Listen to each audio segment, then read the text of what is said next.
รือเพื่อนที่ทำเพลงและเพลงนี้ครับผมรู้สึกดีที่ได้เป็นส่วนหนึ่งในน้อยที่มาร่วมกับท่านประธานแก้ไขแล้วก็เรา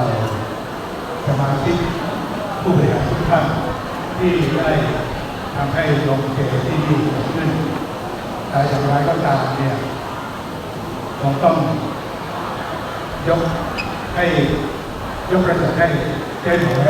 ในฐานะประธานแล้วก็ทุกท่านที่ร่วมกันบริหารจนกระทั่ง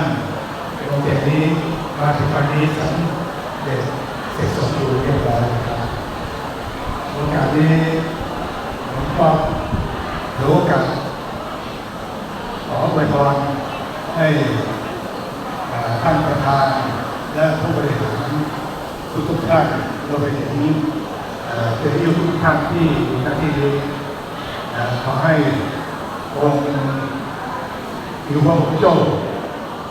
และก็สิ่งศักดิ์สิทธิ์ทั้งหลายหน้าที่นี้ประทานพรให้พวกเราทุกท่านขอให้มีสุขภาพแข็งแรงมีความสุขทางกายและใจมีความเจริญรุ่งเรืองยิ่งขึ้นไปครับ